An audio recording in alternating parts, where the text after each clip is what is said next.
अगर आप सप्लाई और डिमांड मास्टर कर लेते हो तो ट्रेडिंग से आप बहुत ज्यादा पैसा बना सकते हो। लेकिन अगर आप चाहते हो कि ये कोर्स आपके लिए एक्चुअली वर्क करे और आप सच में सप्लाई और डिमांड मास्टर करना चाहते हो तो प्लीज वीडियो को स्किप मत करना। आज हम शुरू करेंगे बिल्कुल बेसिक्स से। सबसे पहले हम समझेंगे सप्लाई और डिमांड क्या होता है, हमें इसे ट्रेड क्यों करना चाहिए। फिर हम देखेंगे सप्लाई और डिमांड जोन्स कैसे ड्रॉ करते हैं, उन जोन्स को कैसे आइडेंटिफाई करते हैं और उन्हें सही तरीके से ट्रैक कैसे करते हैं। उसके बाद हम बात करेंगे ट्रेड में एंट्री कब लेनी चाहिए। And last but not the least, हम आपको रिवील करेंगे हमारी personal supply and demand trading strategy. ये स्ट्रैटेजी आपको ज्यादातर रिटेल ट्रेडर से अलग करेगी और आपकी मदद करेगी स्मार्ट मनी के साथ एंट्री लेने और प्रॉफिट्स बुक करने में। सो गाइस, अगर आप इस एपिसोड में इंटरेस्टेड हो तो लाइक बटन स्मैश करो और अगर चैनल पर नए हो तो चैनल को सब्सक्राइब करना मत भूलना। तो सप्लाई और डिमांड होता क्या है? सप्लाई और डिमांड बेसिकली एग्रेसिव बाइंग और अग्रेसिव सेलिंग होता है। That's it. जब हम सप्लाई और डिमांड ट्रेड करते हैं तो हमें स्लो मूवमेंट में कोई इंटरेस्ट नहीं होता, हमें चाहिए मार्केट में रियल अग्रेशन। क्यों? क्योंकि अग्रेसिव मूव्स ये बताते हैं कि big players, banks, institutions, smart money market में एंटर हो चुके हैं और प्राइस को एक क्लियर डायरेक्शन में पुश कर रहे हैं। अब इन कैंडल्स को ध्यान से देखो। ये जो बड़ी मोमेंटम कैंडल्स है, इनका मतलब है कि यहां बहुत ज्यादा एग्रेसिव बाइंग हो रही है। यहां पर स्ट्रॉन्ग मोमेंटम और वॉल्यूम है जो प्राइस को ऊपर की तरफ पुश कर रहा है। और राइट साइड में जो रेड मोमेंटम कैंडल्स दिख रही हैं वो बताती हैं कि अग्रेसिव सेलिंग हो रही है। बहुत ज्यादा सेलिंग प्रेशर और मोमेंटम है जो प्राइस को नीचे की तरफ ले जा रहा है। तो जब आप सप्लाई और डिमांड ट्रेड कर रहे हो, आपको ऐसी ही मोमेंटम कैंडल्स देखनी चाहिए। ये कैंडल्स बताती हैं कि स्मार्ट मनी मार्केट में एंटर हो चुका है। लेकिन अगर आपको छोटी छोटी कैंडल्स दिखें, बिल्कुल ऐसी वाली, तो ये डिमांड नहीं होता, ये सिर्फ स्मॉल बेबी बायर्स होते हैं। और हमें ऐसी कैंडल्स बिल्कुल नहीं चाहिए, क्योंकि यहां ना वॉल्यूम होता है, ना मोमेंटम, और स्मार्ट मनी बिल्कुल इन्वॉल्व नहीं होता। तो सप्लाई और डिमांड क्यों ट्रेड करना चाहिए? मैं आपको बताता हूं कि मैं पर्सनली सप्लाई और डिमांड क्यों ट्रेड करता हूं। मैं सप्लाई और डिमांड इसलिए ट्रेड करता हूं क्योंकि मैं बिग प्लेयर्स के साथ ट्रेड करना चाहता हूं, जो लोग मार्केट में बहुत बड़ा पैसा लगाते हैं। मैं चाहता हूं कि जब बिग प्लेयर्स मार्केट में एंटर करें, मैं उसी टाइम प्राइस पर रिएक्ट करूं। और ये देखने का बेस्ट वे है सप्लाई और डिमांड। मैं स्ट्रॉन्ग मोमेंटम कैंडल्स ढूंढता हूं क्योंकि वही बताती हैं कि बिग मनी मार्केट में आ चुका है। At the end of the day हम रिटेल ट्रेडर्स हैं, हमारे पास इतना कैपिटल नहीं होती कि हम खुद प्राइस की डायरेक्शन बदल सकें, जबकि इंस्टीट्यूशंस मिलियंस या बिलियंस ऑफ डॉलर्स के साथ ट्रेड करती हैं। अब जरा इमेजिन करो, अगर आपको यह पता चल जाए कि स्मार्ट मनी, इंस्टीट्यूशंस या बिलियनियर ट्रेडर किसी लेवल पर बाय कर रहे हैं, तो आप क्या वहां बेचोगे? बिल्कुल नहीं। आप भी उन्हीं के साथ खरीदोगे क्योंकि वो ऑलमोस्ट गारंटीड रिटर्न्स होते हैं, अगर इनसाइडर ट्रेडिंग इल्लीगल ना होती तो। एनीवेज, और एग्जैक्टली इसी वजह से सप्लाई और डिमांड काम करता है। आप मार्केट के अगेंस्ट ट्रेड नहीं कर रहे होते, आप उन लोगों को फॉलो कर रहे होते हो जो मार्केट को मूव करते हैं। मोस्ट रिटेल ट्रेडर्स इसलिए लॉस करते हैं क्योंकि वो बिग प्लेयर्स के अगेंस्ट ट्रेड करते हैं, उनके साथ नहीं। अब जब आप समझ गए हो कि सप्लाई और डिमांड ट्रेड क्यों करना चाहिए, तो अब बात करते हैं कि चार्ट पर इन एरियाज को सही तरीके से कैसे आइडेंटिफाई करें। स्टेप 1 ये है कि आपको एटलीस्ट 3 मोमेंटम कैंडल्स ढूंढनी है। तो जैसा कि आप यहां देख सकते हो, हमें 3 ग्रीन मोमेंटम कैंडल्स लगातार मिली हैं। ये सिर्फ 3 ही नहीं हो सकती, 4 या 5 ग्रीन कैंडल्स भी हो सकती हैं, लेकिन मिनिमम 3 मोमेंटम कैंडल्स होना जरूरी है। ध्यान रखना, हमें छोटी छोटी वीक कैंडल्स नहीं चाहिए, हमें चाहिए प्रॉपर स्ट्रॉन्ग मोमेंटम कैंडल्स, यानी स्मार्ट मनी वाली कैंडल्स। इस एग्जांपल में मैं सिर्फ इन 3 ग्रीन मोमेंटम कैंडल्स को यूज कर रहा हूं। अब नेक्स्ट स्टेप यह है कि आपको प्रीवियस कैंडल से जोन को मार्क करना है। अपने रेक्टेंगल टूल को निकालो और प्रीवियस कैंडल का हाई और लो मार्क करो। बस एक छोटा सा बॉक्स ड्रॉ करो और उसे राइट साइड तक ड्रैग कर दो, बिल्कुल ऐसे। अब ये एरिया आपका डिमांड जोन बन जाएगा। अब हमें बस प्राइस के वापस नीचे आने का वेट करना है इस एरिया में, और जैसे ही प्राइस यहां आए, बाय एंट्री लेना है। और देखो, प्राइस ने ये ऑलरेडी कर दिया, right? Price literally demand zone को रीटेस्ट करके ऊपर शूट हो गया। अगर आपने यहां बाय एंट्री ली होती तो आपने काफी अच्छा पैसा बनाया होता। अब एक और एग्जांपल देखते हैं। यहां भी आप क्लियरली देख सकते हो 4 मोमेंटम कैंडल्स एक के बाद एक।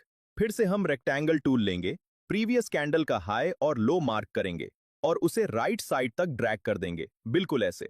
अब ये जो जोन बना है ये होगा आपका सप्लाई जोन। और अब ऑब्जर्व करो कि आगे क्या हुआ। प्राइस वापस सप्लाई एरिया में आया और वहां से लिटरली कोलैप्स हो गया। तो ये था पहला तरीका जिससे आप सप्लाई और डिमांड जोन्स आइडेंटिफाई कर सकते हो। नेक्स्ट वे है कंसोलिडेशन। जैसा कि आप यहां देख सकते हो, प्राइस बस साइडवेज चल रहा है, ना ऊपर जा रहा है ना नीचे, कहीं जा ही नहीं रहा। तो यहां आप क्या कर सकते हो, आप रेक्टेंगल टूल लेकर पूरे कंसोलिडेशन एरिया को बॉक्स में कवर कर दो। अब ऑब्जर्व करो कि प्राइस आगे क्या करता है। प्राइस पूरी तरह से ऊपर गया, इस कंसोलिडेशन बॉक्स को टच किया और उसके बाद वापस नीचे की तरफ मूव कर गया। तो ये रहा आपका सेकंड वे जिससे आप सप्लाई और डिमांड जोन्स आइडेंटिफाई कर सकते हो। अब आते हैं थर्ड वे पर, और वो है विक्स के थ्रू एरिया आइडेंटिफाई करना। विक्स हमें क्या दिखाती हैं? विक्स बेसिकली ये दिखाती हैं कि प्राइस उस एरिया को रिजेक्ट कर रहा है। तो जैसा आप यहां देख सकते हो, इस एरिया पर मल्टीपल लॉन्ग विक्स बनी हुई हैं। अब यहां आप क्या कर सकते हो, आप इस पूरे विक एरिया के अराउंड एक बॉक्स ड्रॉ करो और उसे राइट साइड तक ड्रैग कर दो, बिल्कुल ऐसे। अब देखो क्या हुआ, जब जब प्राइस वापस इस एरिया में आया, प्राइस लिटरली ऊपर की तरफ शूट हो गया। तो ये एक बहुत स्ट्रॉन्ग डिमांड जोन था। अब जब आपको सप्लाई और डिमांड जोन्स ड्रॉ करना आ गया है, तो चलिए मैं आपको दिखाता हूं कि most traders normally in Jones का यूज करके ट्रेड कैसे करते हैं। और इसके बाद हम आपको वही advanced supply and demand strategy reveal करेंगे जो हम पर्सनली यूज करते हैं। तो हम आ गए हैं यूरो डॉलर के डेली चार्ट पर, सिंपली ये देखने के लिए कि सप्लाई और डिमांड जोन से ट्रेड करने पर हमें कितने हाई प्रोबेबिलिटी विनिंग ट्रेड्स मिलते हैं। तो यहां पर आप देख सकते हो 4 बेरिश मोमेंटम कैंडल्स। तो हम सिंपली रेक्टेंगल टूल से यहां इस पिवट कैंडल के हाई से लो तक हमारा सप्लाई जोन ड्रॉ कर देते हैं। और अब अपनी शॉर्ट पोजीशन ओपन करते हैं और हम टारगेट करेंगे एक फिक्स्ड 1:1.5 रिस्क टू रिवॉर्ड और स्टॉप लॉस रखेंगे स्विंग हाई तक। लेकिन आप देख सकते हो प्राइस ने हमारे सप्लाई जोन तक रिट्रेसमेंट नहीं करा। तो हां, आपका ट्रेड कई बार मिस भी होगा, लेकिन हम बढ़ेंगे अपनी अगली ट्रेड अपॉर्चुनिटी पर। और यहां पर हमें एक और सप्लाई जोन मिल चुका है और इस पर भी हम वही सब रूल्स फॉलो करेंगे।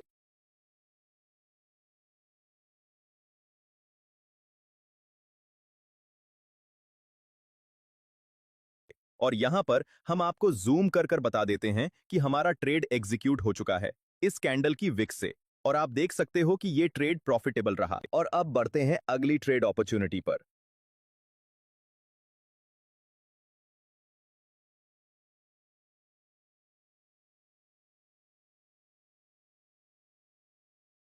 लेकिन प्राइस ने हमारे सप्लाई जोन में रिट्रेसमेंट नहीं करा।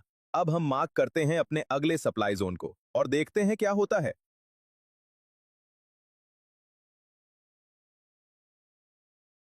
और यहां पर आप देख सकते हो कि हमें एक डिमांड जोन मिलता है। तो अब हम उसे भी मार्क करते हैं, लेकिन सप्लाई एरिया पर हमारी शॉर्ट पोजीशन ओपन ही रहेगी। And let's see what happens next.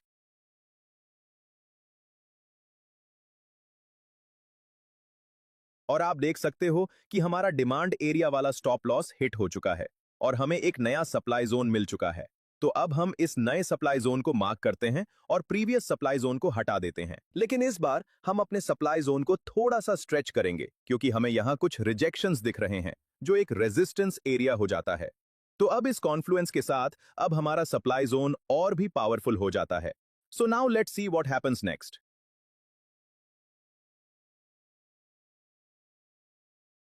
तो अब आप देख सकते हैं कि ये एक प्रॉफिटेबल ट्रेड रहा। तो अब हम हमारा नेक्स्ट जोन आइडेंटिफाई करेंगे और आप देख सकते हो कि हमें एक और सप्लाई जोन मिल गया है। इसे भी हम थोड़ा स्ट्रेच करेंगे डिमांड जोन के एंड तक क्योंकि ये डिमांड के अंदर ही बना है।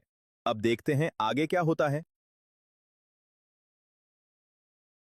And as you can see this was also a profitable trade. तो अब हम इस बैक टेस्टिंग को यहीं पर एंड करते हैं, अदरवाइज वीडियो ज्यादा बड़ा बन जाएगा। इस वीडियो के बाद एक बार आप खुद से ट्रेडिंग व्यू पर प्रैक्टिस करिएगा। सो ये ट्रेडिशनल वे है। जब प्राइस सप्लाई में आता है, ट्रेडर्स सेल ढूंढते हैं। जब प्राइस डिमांड में आता है, ट्रेडर्स बाय ढूंढते हैं। Simple touch and react logic. और इस अप्रोच में कुछ भी गलत नहीं है। यही वो तरीका है जो मेजॉरिटी रिटेल ट्रेडर्स को सप्लाई एंड डिमांड ट्रेड करते वक्त सिखाया जाता है। और सच बताऊं, ये अप्रोच काफी प्रॉफिटेबल भी है। लेकिन अब जब आपने वीडियो यहां तक देख ही लिया है, तो हम आपको अपनी advanced supply and demand trading strategy बताए बिना जाने नहीं देंगे। ओके सो अब हम चलते हैं उस स्ट्रैटेजी पर जो हम पर्सनली यूज करते हैं, उस स्ट्रैटेजी पर जो हम खास हमारे लविंग सब्सक्राइबर्स के लिए आज गिफ्ट लाए हैं। हम इसे आपको direct live bitcoin dollar chart पर एक्सप्लेन करेंगे। तो सबसे पहले आपको 30 मिनट टाइम फ्रेम पर स्विच करना है। हमें पहले मोमेंटम कैंडल्स फाइंड करनी है जो एक के बाद एक फॉर्म हुई हो, लेकिन इसमें हम एक कॉन्फ्लुएंस भी ऐड करेंगे। एटलीस्ट 3 मोमेंटम कैंडल्स होने के साथ साथ उनमें एक इम्बैलेंस यानी कि एक फेयर वैल्यू गैप भी होना चाहिए। और इसके पीछे एक बहुत इंपॉर्टेंट लॉजिकल रीजन है, क्योंकि आमतौर पर retail traders fair value gap पर अपनी एंट्री सेट करते हैं और अपना स्टॉप लॉस उसके ठीक नीचे प्लेस करते हैं। और आप जानते हो स्मार्ट मनी तो स्मार्ट मनी होता है। वो रिटेल ट्रेडर्स की फेयर वैल्यू गैप वाली एंट्री के स्टॉप लॉस को हिट करती हैं ताकि उसे लिक्विडिटी के साथ साथ डिस्काउंटेड प्राइस भी मिले। और इसी वजह से हमारी स्ट्रैटेजी इतनी खास है, क्योंकि ये स्ट्रैटेजी हमें उन फेयर वैल्यू गैप के बाद एंट्री देती है जिसे स्मार्ट मनी को ब्रेक करना होता है। मतलब जब smart money fair value gap को ब्रेक करके सारे रिटेल ट्रेडर्स के स्टॉप लॉस हिट कर उन्हें मार्केट से आउट कर देती है, तो हमें हमारे सप्लाई या डिमांड जोन से स्मार्ट मनी के साथ एंट्री मिल जाती है। अब एक बात याद रखना कि मोमेंटम कैंडल से पहले वाली कैंडल मोमेंटम कैंडल की फर्स्ट कैंडल से बड़ी नहीं होनी चाहिए। और जब ये सभी क्राइटेरियाज फुलफिल हो जाएं, तो हम हमारा सप्लाई या डिमांड जोन ड्रॉ कर सकते हैं। अब यहां पर हमने हमारा सप्लाई जोन ड्रॉ कर लिया है, तो अब हम स्विच करेंगे 15 मिनट चार्ट पर। अब 15 मिनट चार्ट पर आने के बाद हमें हमारी एंट्री लेनी है। हमारा स्टॉप लॉस होगा प्रीवियस कैंडल के लो पर और हम टारगेट करेंगे एक फिक्स्ड 1:1.5 रिस्क टू रिवॉर्ड। और ध्यान रखना एंट्री रिट्रेसमेंट पर ही होगी। और आप देख सकते हो कि हमारा ट्रेड एग्जीक्यूट होने के कुछ ही टाइम बाद हमें एक विनिंग ट्रेड मिला। अब हम फाइंड करेंगे हमारा अगला ट्रेड। यहां पर आप देख सकते हो कि यह भी एक परफेक्ट सेटअप है, लेकिन प्राइस अभी इस जोन से बहुत दूर है। लेकिन अगर हम इसे ट्रेड करते तो ऑब्वियसली हमारे जोन को हमें स्ट्रेच करना होता। तो चलिए अब हम आपको अगले ट्रेड पर ले चलते हैं। और यहां पर आप देख सकते हो हमें एक और सप्लाई जोन मिल चुका है और ये सारे क्राइटेरियाज भी फुलफिल करता है। तो चलिए अब इसे मार्क करते हैं और 15 मिनट टाइम फ्रेम पर स्विच करते हैं।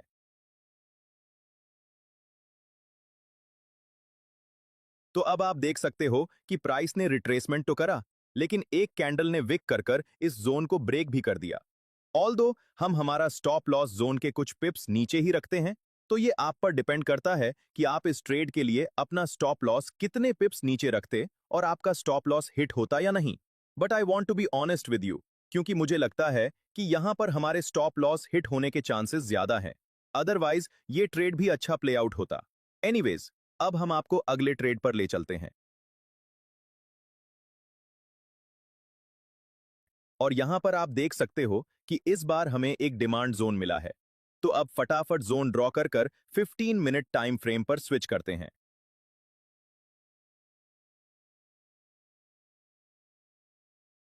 अब यहां पर हम स्टॉप लॉस और टारगेट सेट करते हैं और जैसा कि आप देख सकते हो कि ये ट्रेड प्रॉफिटेबल रहा। तो अब अगले ट्रेड पर चलते हैं जो हमें मिलता है अराउंड 16 जनवरी। तो अब फटाफट जोन ड्रॉ कर 15 मिनट टाइम फ्रेम पर स्विच करते हैं। हम हमारे जोन को एक्सटेंड करेंगे और अपने टेक प्रॉफिट और स्टॉप लॉस को सेट करते हैं। तो आप देख सकते हो कि हमारा स्टॉप लॉस हिट हो गया है। अगर कुछ ही पिप्स प्राइस और ऊपर चला जाता तो ये ट्रेड भी प्रॉफिटेबल होता। इसलिए आप अपने जोन और टेक प्रॉफिट और स्टॉप लॉस को पॉइंट टू पॉइंट मार्क कीजिएगा, क्योंकि इससे आपके बहुत से ट्रेड्स पर इंपैक्ट हो सकता है। एनीवेज अब एक लास्ट ट्रेड एग्जांपल देखते हैं और यहां पर हमें फिर से सप्लाई जोन मिलता है। अब इसे मार्क करते हैं और 15 मिनट चार्ट पर स्विच करते हैं।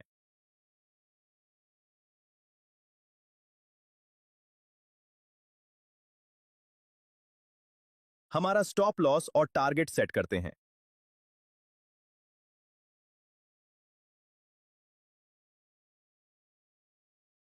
और आप देख सकते हो कि ये ट्रेड प्रॉफिटेबल रहा। और हां, आप बिल्कुल सही सोच रहे हो, इस सप्लाई जोन की वजह से ही हमें प्रीवियस डिमांड जोन वाले ट्रेड में लॉस हुआ। तो हम हमारे प्रीवियस ट्रेड को भी प्रॉफिटेबल मान सकते हैं, क्योंकि हम रिवर्स बैक टेस्टिंग कर रहे थे, वरना हम हमारा टारगेट सप्लाई जोन के बॉटम तक ही सेट करते या फिर ये हमारी ही गलती है, क्योंकि हमें नियर बाय जोन्स को भी कंसिडर करना चाहिए था?